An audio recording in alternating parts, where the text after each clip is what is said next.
The forest didn't just feel cold, it felt ancient. The kind of cold that lived in the marrow of the earth and seeped up through the soles of your boots. A cold that had been waiting patiently in the dark soil since the last ice age. For Private Leo Jansen of the 101st Airborne, hunkered down in a shallow scrape of frozen earth, the Ardennes in mid-December 1944 was a place of profound, almost religious silence. The pine trees, heavy with a fresh blanket of snow, stood like silent monks in white robes, their branches swallowing every sound, muffling the world in a thick, white quilt. It was beautiful in a way, a lethal, crystalline beauty that promised peace but hid a heart of absolute zero.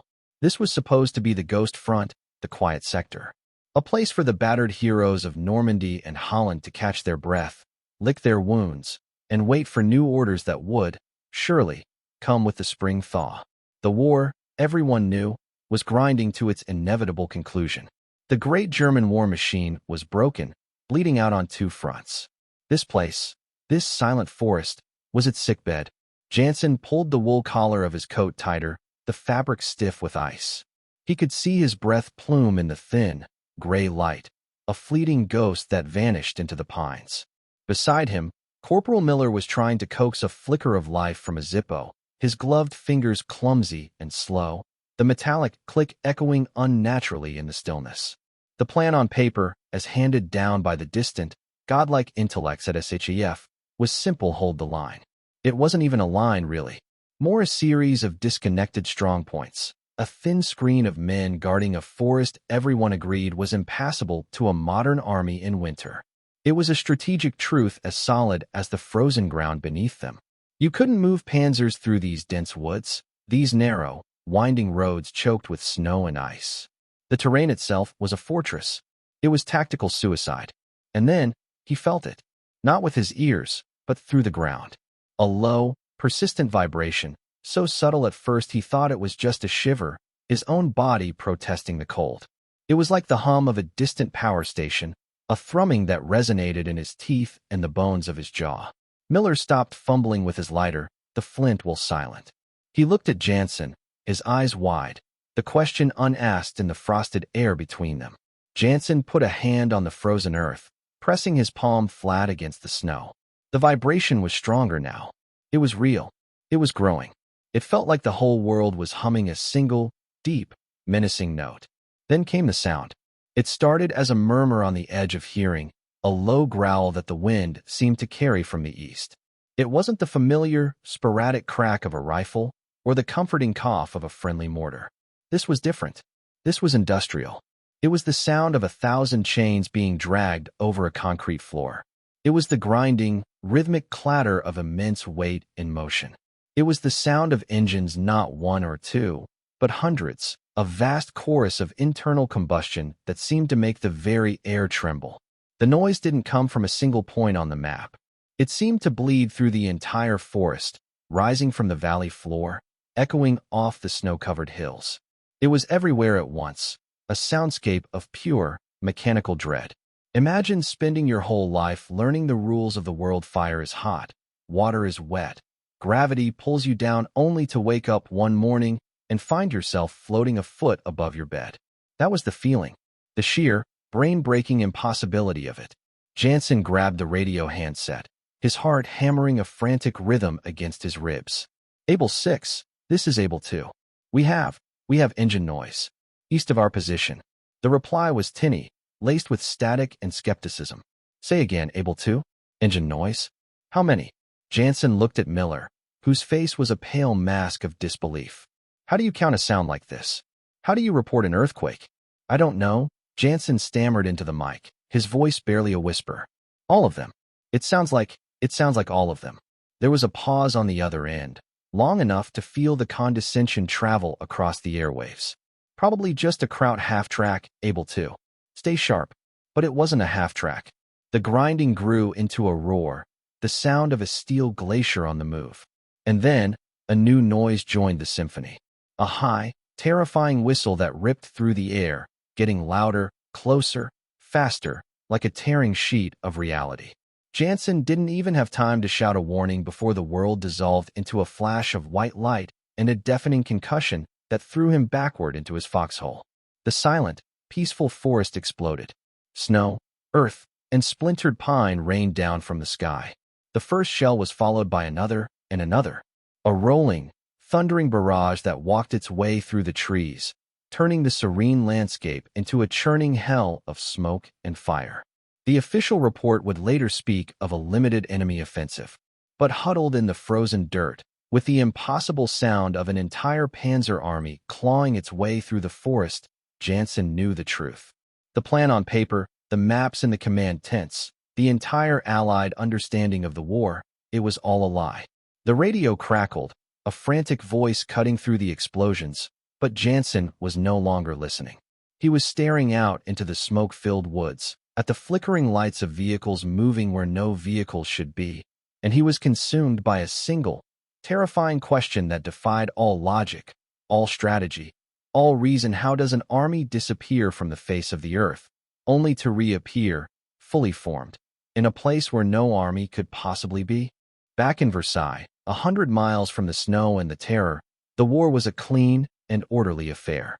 Inside the grand halls of the Trianon Palace Hotel, serving as supreme headquarters Allied Expeditionary Force, the conflict was rendered into a language of grease pencils and acetate overlays. Here, the Ardennes Forest was just a shaded green expanse on a vast map, a neatly drawn line held by symbols representing American divisions. The vibration Jansen felt in his teeth was, at SHAF, nothing more than a crackle of static over a long-range radio, a single pinprick of data in an ocean of intelligence. The initial reports trickling in on the morning of December 16th were treated not with alarm, but with a kind of weary administrative logic. Imagine a doctor whose patient has a terminal illness. For months, you've watched the disease progress exactly as the textbooks predicted. Then, one morning, the nurse reports a sudden, violent spasm. The doctor's first thought isn't that the patient has miraculously recovered and is now a threat. It's that this is a death rattle of final, desperate, and ultimately meaningless convulsion. This was the mindset at Allied High Command. The German army was the patient. The Ardennes reports were its death rattle. General Omar Bradley, commanding the U.S. 12th Army Group, dismissed the initial news as a spoiling attack, a local counterpunch designed to disrupt his own plans for an offensive further north. His intelligence chief, Brigadier General Edwin Siebert, concurred. The assessment that flowed up the chain of command was calm, measured, and fatally wrong. This was the official explanation. It was logical. It was based on months of solid intelligence that showed Germany was crippled, its fuel reserves gone, its manpower exhausted. To believe otherwise was to believe in ghosts. So, the reports of heavy engine noise were interpreted as a few dozen tanks, not 3 entire panzer armies. The fierce fighting was seen as the work of a single desperate division, not 25. The system, designed to filter out the panic of frontline soldiers, was working perfectly. It was taking the chaotic, terrified screams from the forest and translating them into the calm, manageable language of the war room. It was creating a reality that fit the plan. But the fog of war, that silent, creeping antagonist, respects no chain of command.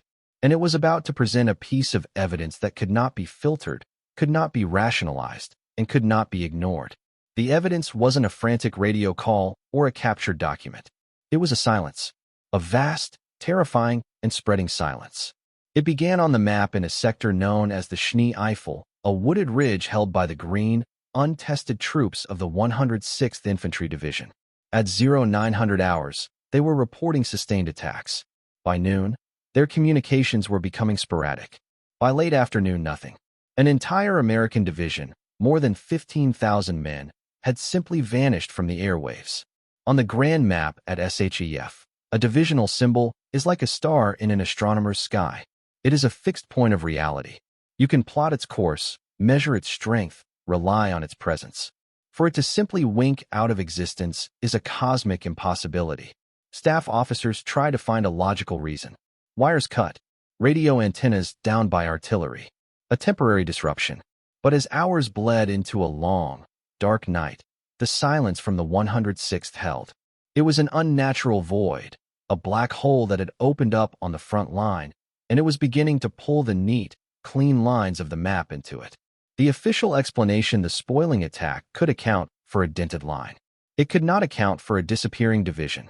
Then, late that night, a single, blood-soaked piece of the puzzle finally made it back. A haggard intelligence officer from a shattered regiment, his eyes hollowed out by what he'd seen, was brought to a Corps command post. He didn't just report tanks. He had identified them. He had seen the numbers on their turrets and the death's head insignia on their uniforms. They weren't the dregs of the Wehrmacht. They were from the 1st SS Panzer Division, the Leibstandard Adolf Hitler. Hitler's own Praetorian Guard. The Strategic Reserve. The fire brigade you only use when you are trying to burn the whole world down.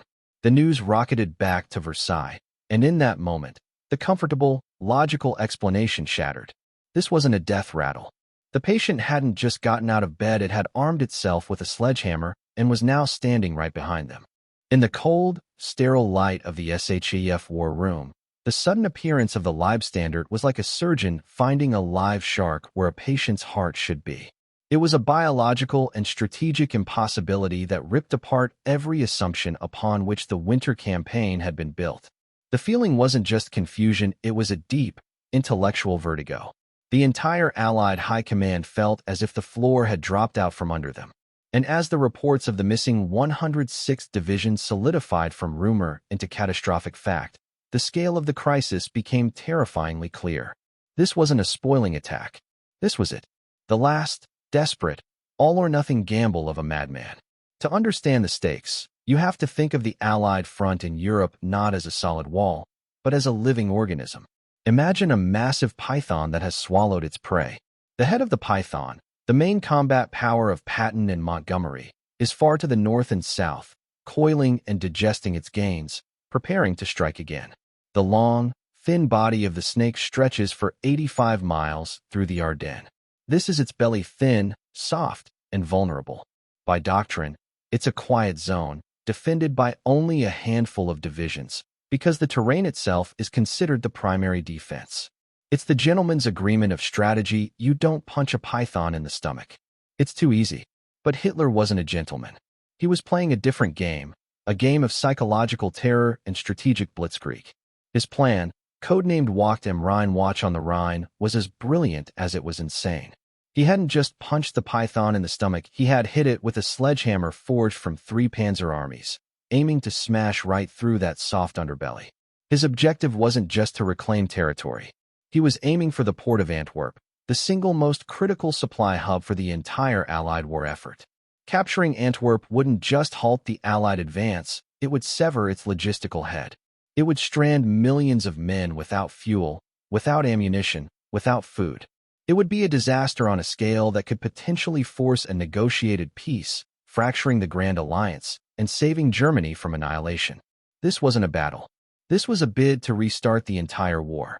And at the dead center of this audacious plan, the absolute linchpin upon which the entire German offensive depended, was a small, unassuming Belgian market town. A town most of the generals at SHAF couldn't have picked out on a map a week before. Bastogne. Why Bastogne? For a military planner, a map is not just a collection of names and lines, it's a circuit board. Roads are the wires that carry the current of an army, its fuel trucks, its tanks, its infantry. And Bastogne was a master circuit junction. 7 main roads converged there, radiating out like the spokes of a wheel. It was the one place in the dense, tangled Ardennes where an army could move with speed and efficiency. To control Bastogne was to control movement for 50 miles in every direction. For the Germans to succeed, to get their panzer divisions to Antwerp before the Allies could react, they had to have it. For the Allies, holding Bastogne, even for a few days, would be like throwing a giant wrench into the gears of the German offensive, turning their lightning-fast armored columns into a static, fuel-starved traffic jam. The town itself was nothing. Its location was everything. Suddenly, this obscure dot on the map became the most important piece of real estate on the planet. And as Eisenhower and his staff stared at the unfolding catastrophe, they realized the only thing they had that was close enough, fast enough, and tough enough to get there before the panzers was their strategic fire brigade, their 911 call. 2 airborne divisions, resting and refitting near Reims. The 82nd and the 101st, orders, stripped of all formality, flew across the wire. There was no time for planning, no time for reconnaissance. Just a single, desperate command: get to Bastogne. Hold the crossroads. At all costs. The men of the 101st Airborne, the Screaming Eagles, were rousted from their beds, pulled from cafes and movie houses. They were combat veterans, the heroes of Normandy and Market Garden, but they were woefully unprepared. They had no winter clothing, insufficient ammunition, limited food, and almost no heavy anti-tank weapons. They were a light infantry division being sent to stop a tidal wave of steel. They piled into open-topped cattle trucks in the dead of night, a frantic race against the spearheads of the SS. They weren't advancing to attack. They weren't even moving to defend. They were driving headlong into the heart of a strategic void, ordered to become the single, human plug in a dike that was already breaking apart all around them. The journey to Bastogne was a descent into chaos. For the paratroopers of the 101st, crammed into the freezing, rattling trucks, it felt like driving backward in time, away from the triumphant liberation of France and back into the desperate uncertainty of 1940. The roads were a nightmare, a two-way river of panic and resolve. Going one way, toward the front, were the trucks of the 101st, a thin line of grim-faced men heading into the storm. Going the other way was a flood of retreating American armor and infantry, the broken remnants of the divisions that had been shattered in the initial onslaught. Their faces were shell-shocked and frostbitten, their eyes wide with the horror they had seen. They brought with them stories that seemed impossible, tales of German tanks appearing out of the mist, of entire companies vanishing without a trace, of an enemy that was supposed to be dead but was very much alive. It was a demoralizing, terrifying gauntlet. When Brigadier General Anthony McAuliffe, the acting commander of the 101st, arrived in Bastogne on December 19th, he found a town teetering on the edge of collapse. The place was a swirling vortex of military traffic, fleeing civilians, and wounded soldiers. The command structure that was supposed to be holding the line had already been decapitated. McAuliffe, an artilleryman by trade, was not an airborne infantry commander in the classic sense. He was pragmatic, famously plain-spoken, and utterly unflappable. He walked into the chaos of the local headquarters, and his first question was simple and direct: who's in charge here? The answer was a mess of conflicting reports and panicked shrugs. So he made a decision. Well, I am now. He set up his command post and began the Herculean task of untangling the knot. He had to figure out where the enemy was, where his own troops were, and how to forge a defensive perimeter out of the scattered, demoralized units already in the area, and his own Screaming Eagles who were still trickling into town.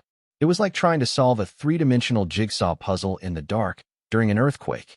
And it was in this fog of uncertainty that they found their first real clue.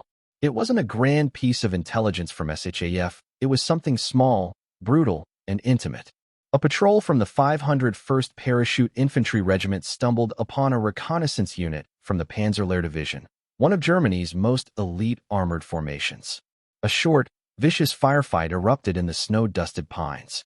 The Americans won, and in the aftermath, searching the bodies of the dead German soldiers, they found something that made their blood run cold. They found their orders. The document was simple, typewritten, and utterly unambiguous. It was a detailed timetable for the Panzerlehr's advance, and it showed their objective for that day, December 19th, was not to engage in fighting around Bastogne. Their objective was to be through Bastogne. The town was marked on their maps as a simple waypoint on the highway to the Meuse River and beyond. They weren't supposed to be fighting for it, they were supposed to be driving through it, as if it were an empty intersection. This was the first concrete piece of evidence that illuminated the sheer arrogance and terrifying speed of the German plan. The German High Command hadn't planned for a battle at Bastogne. They had assumed the town would be swept aside in the initial rush, that the American defense would crumble just as it had all along the front. The firefight in the woods, the very presence of the 101st, had already thrown a wrench in their perfect, meticulous schedule. It was a moment of profound revelation for McAuliffe and his staff. They weren't just defending a town, they were a rock that had suddenly appeared in the middle of a freeway, and a column of 18-wheelers was bearing down on them at full speed, not even realizing they were there. The sense of optimism was palpable. They weren't just fighting blindly anymore. They knew the enemy's plan. They knew his schedule. And they knew, with a sudden, electrifying certainty that they were in exactly the right place at the right time to ruin it. The initial optimism, born from discovering the enemy's timetable, was a flickering candle flame in a rising hurricane. The German plan, they now understood, was based on speed. But understanding a cheetah's biology and being in its path are two very different things. The paratroopers of the 101st, along with the remnants of armored and artillery units they'd absorbed, fanned out from the town, setting up a thin, circular perimeter in the villages and forests surrounding Bastogne. For a day, then two, they fought with a savage tenacity, turning every farmhouse, every crossroads, every patch of woods into a miniature fortress. They were paratroopers, light infantry, armed with rifles, machine guns, and a handful of bazookas. They were fighting against the combined might of the XLVI Panzer Corps. Imagine a handful of police officers armed with pistols, trying to hold back a fleet of bulldozers. That was the reality on the ground. For every German tank they managed to knock out with a lucky shot or a desperate, close-range bazooka attack, 10 more seemed to crawl out of the morning fog. The Panzer Division, furious at being delayed, slammed into the western perimeter. The 2nd Panzer Division, a whirlwind of steel, struck from the north. From the east, the 26th Volksgrenadier Division, hardened infantry, pressed relentlessly inward. The neat circle on McAuliffe's map began to bulge, to fray, to crack under the immense, concentric pressure. The promising lead the captured timetable had given them a purpose. But it had also been a form of deception, a strategic misdirection crafted by the fog of war itself. The Americans thought they were blocking a highway. They quickly discovered they had been caught in the jaws of a vice.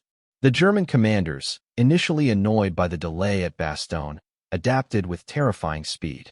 Their original plan had been to simply bypass the town. Now, seeing the threat it posed to their supply lines, they changed their objective. Bastogne was no longer a waypoint, it was a target. The forces that were supposed to be racing for the Meuse River wheeled inward, their singular focus now the complete encirclement and annihilation of the American paratroopers. By the afternoon of December 21st, the trap slammed shut. The last road out of Bastogne, the one leading west to Neufchâteau, was severed by tanks of the Panzerlehr. The 101st Airborne Division, along with a hodgepodge of other units now collectively known as Team Snafu, was completely, utterly surrounded. The circle was now a cage. The feeling in McAuliffe's headquarters was a grim cocktail of defiance and dread. They had blunted the German spearhead, yes. They had thrown the enemy's precious timetable into chaos. But in doing so, they had pulled the entire weight of the German offensive down upon themselves. They had gone from being a roadblock to being the bullseye at the center of a target. The enemy's genius was not in his initial plan, but in his ruthless flexibility. He was not a mindless machine following a rigid script. He was an intelligent predator that had adapted its hunt. The simple theory that holding the crossroads would be enough had collapsed. The investigation into how to stop the German advance had led them to this frozen, isolated town, and the answer they had found was a dead end. They were cut off from supplies, from reinforcement, from hope. They had become an island of American resistance in a sea of German steel, and the tide was rising on all sides. They weren't hunters tracking a clue anymore. They were the prey, cornered and waiting for the final, killing blow. Inside the encirclement, Bastogne became a world unto itself, a frozen microcosm of the entire war. The sky was the first casualty. A thick, impenetrable blanket of gray cloud descended upon the Ardennes, grounding the Allied air forces that could have provided a lifeline. The rumble of friendly aircraft was replaced by the constant, menacing drone of German artillery, the shells whispering overhead before crashing into the town, methodically reducing it to rubble. Ammunition was rationed down to the single bullet. Medical supplies dwindled to almost nothing. The aid station, set up in a cavernous stone church, overflowed with wounded men laid out on pews, their breath fogging in the frigid air, the smell of blood and antiseptic mingling with the scent of old stone and incense. Food was a rumor, a memory of a hot meal in a warm barracks. For the soldiers in the foxholes, survival was measured in single-bullet cartridges and spoonfuls of cold K rations, eaten with a bayonet tip. Just when the situation seemed to have reached its absolute nadir, when the biting cold and gnawing hunger felt as dangerous as the enemy. A breakthrough came from a place no one expected. It wasn't a relief column or a change in the weather. It was a sound. A quiet, unassuming series of clicks and beeps from a radio set in the corner of McAuliffe's command post. It was a SCR-300, a walkie-talkie, a piece of technology considered short-range, unreliable, and useful only for battlefield communication. On a desperate whim, a signals officer, convinced he could bounce a signal off the dense, low-hanging cloud layer, a phenomenon known as tropospheric scatter, had jury-rigged a better antenna and started transmitting into the void. For days, there was nothing but static. It was a prayer whispered into an empty room. Then, on the evening of December 21st, a miracle.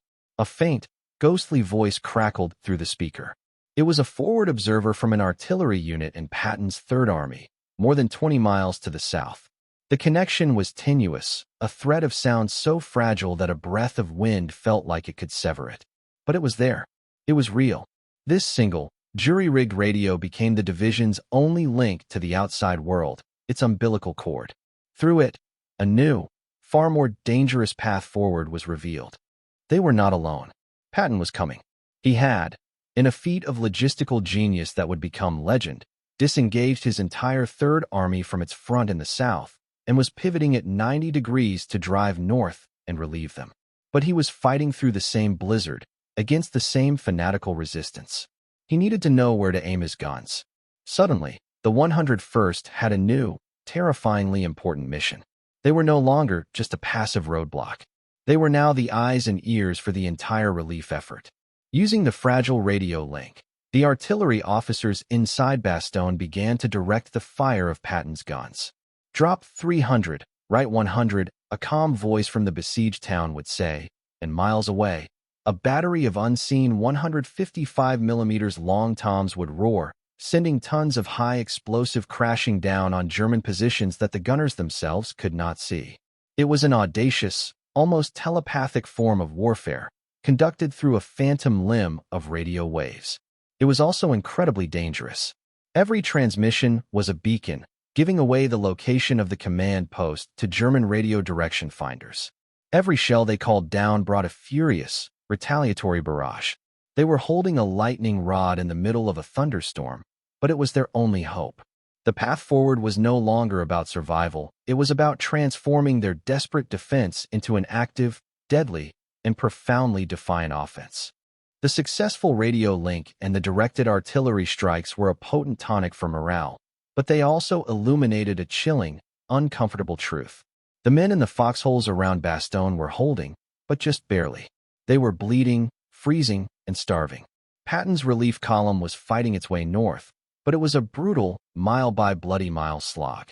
McAuliffe and his staff, analyzing the pattern of German attacks and the flow of enemy units around their perimeter, began to piece together a new, horrifying picture of the battlefield. The Germans aren't just containing them, they were using the siege of Bastogne as an anchor point, a pivot around which their elite panzer divisions were still flowing west. Imagine a dam built across a powerful river. The dam is holding, but the water is simply being diverted, carving new, destructive channels around it. Bastogne was that dam. While the 101st was locked in a death struggle with the infantry and second-tier armor units tasked with its reduction, the real spearheads, the SS Panzer divisions, were already miles past them, racing for the Meuse. The heroic stand was, in a strategic sense, becoming a sideshow. They had successfully defended the crossroads, but the enemy had simply paved a new road through the wilderness. This was the uncomfortable truth. Their sacrifice was monumental, but it might not be enough. They needed to send this intelligence back to Patton's headquarters, to SHAEF, to anyone who would listen. They had to make it clear that the battle for Bastogne and the battle beyond Bastogne were two different things. The report they painstakingly compiled was grim. It detailed the confirmed sightings of elite units far to their west, the sheer weight of the forces bypassing them, the terrifying possibility that by the time Patton broke through to relieve them, the panzers would already be crossing the Meuse River. The message was a strategic bombshell. You think the main event is here, but it isn't. The real crisis is unfolding behind us. This intelligence flew in the face of the emerging narrative. In the press, In the communiques from SHAF, the battered bastards of Bastogne were already becoming a symbol of heroic defiance. The story was simple, clean, and good for morale-brave Americans holding a key town against overwhelming odds. It was a story everyone wanted to believe. But the report from McAuliffe's command post was messy. It was complicated. It suggested that while this heroic stand was happening, the Allies were still, in fact, losing the larger battle. It was a truth that contradicted the simple, powerful legend that was already being forged, a whistleblower's warning, sent from the heart of the fire, telling the fire chiefs that they were aiming their hoses at the wrong part of the blaze. And in the rigid, hierarchical world of a wartime army, such warnings are rarely welcomed. The report, transmitted in coded fragments over the tenuous radio link, was received at Patton's headquarters with a mixture of respect and strategic friction. General Patton, a man of immense ego and singular vision, had his own plan. His entire Third Army was engaged in a monumental offensive thrust, a head-on collision with the southern flank of the German salient. To him, the relief of Bastogne was not just a rescue mission, it was the symbolic and literal spearhead of his entire operation. The frantic intelligence from McAuliffe, suggesting the real threat was now west of the town, was strategically inconvenient. It didn't fit the grand, straightforward narrative of a cavalry charge coming to the rescue. The disconnect became palpable in a terse, reconstructed exchange that crackled across the ether. McAuliffe's intelligence officer transmitted "Be advised, confirmed elements 2nd SS Panzer 15 miles west of our position, advancing unopposed. Repeat, spearhead is bypassing us to the west. Main threat is no longer our perimeter." The reply from 3rd Army headquarters was cold and formal, the voice of a staff officer 50 miles away, staring at a map that told a different story. "Acknowledge your report. Your confirmation is questionable. Our primary intelligence indicates main enemy effort is focused on reduction of your position. Your mission remains unchanged, hold at all costs. The relief is proceeding as planned. Over." To the men in the Bastogne command post, the words were a punch to the gut. Your confirmation is questionable. The system, with its immense inertia, was pushing back. It was asking the men on the ground, who were staring the truth in the face, to conform to the reality that existed on the maps. They were being told that the blood in the snow they were seeing with their own eyes was a hallucination. It was the ultimate betrayal by the fog of war, a moment where the greatest threat wasn't the enemy outside the wire, but the blindness of the friends who were supposed to be coming to their rescue. This disconnect was about to be weaponized by the Germans in a way no one could have predicted. On the morning of December 22nd, the artillery fire, which had been a constant, hellish drumbeat for days, suddenly stopped. An unnatural, almost deafening silence fell over the snow-covered battlefield. Then, under a flag of truce, a party of 4 German soldiers, 2 officers, and 2 enlisted men approached the American lines of the 327th Glider Infantry. They carried a written ultimatum from General Heinrich von Luttwitz, the commander of the XLVI Panzer Corps. The message was a perfect piece of psychological warfare, expertly crafted to exploit the very isolation and desperation the Americans were feeling. It began by praising their honorable defense. It then laid out, in cold, factual detail, the strategic situation. Bastogne was surrounded. Potent German artillery units were now in place, ready to annihilate the town. The American situation was hopeless. It concluded with a simple, formal demand: surrender the town and its garrison within 2 hours, or face total destruction. For the German commanders, this was a logical, almost administrative step. Their own intelligence told them the 101st was cut off, out of ammunition, and being bled white. The surrender demand was meant to be the final, logical push that would topple the exhausted defenders and allow the Germans to finally clear this infuriating obstacle. It was a move based entirely on the official story of the siege. They presented the commanders in Bastogne with a direct order from reality itself, as they saw it. Surrender. The system you are a part of has failed you. Your commanders have abandoned you. This is your only choice. The ultimatum wasn't just a threat, it was a carefully aimed attack on the morale and the chain of command of the entire garrison. The German ultimatum was delivered from the front lines to Colonel Joseph Harper, commander of the 327th, and then hand-carried to General McAuliffe's command post in the Bastogne barracks. The atmosphere in the freezing, stone-walled room was thick with exhaustion and the ever-present smell of stale cigar smoke. When the message was read aloud, it landed not with the shock of a bombshell, but with the hollow thud of an insult. These men had been fighting, bleeding, and dying for 4 days, believing their stand had a purpose. They had held the line against impossible odds, directed artillery fire that had saved countless lives, and stubbornly refused to break. And now, the enemy was offering them a choice between surrender and annihilation, as if it were a business transaction. McAuliffe, a man of few words, initially reacted with pure, unadulterated anger. According to those in the room, his first response was a bewildered, "Ah, nuts." He saw the German demand not as a genuine reflection of his strategic situation, but as a piece of arrogant psychological trickery. He crumpled the paper in his fist, utterly dismissive. But his staff officers, more attuned to the formalities of war, insisted that a formal surrender demand required a formal reply. "We have to answer them," one of them urged. "What should we say?" McAuliffe, still seething, paced the small room. He tried to formulate a proper, military-style response, something that would convey their absolute defiance. But the stilted, formal language of military correspondence felt inadequate, sterile.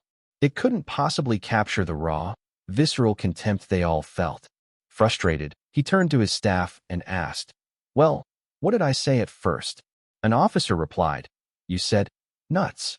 For a moment, his staff officers stared, caught between the sheer absurdity and the perfect, angry clarity of the word. Then, a slow grin spread across McAuliffe's face. It was perfect. It was American. It was blunt, dismissive, and utterly unambiguous.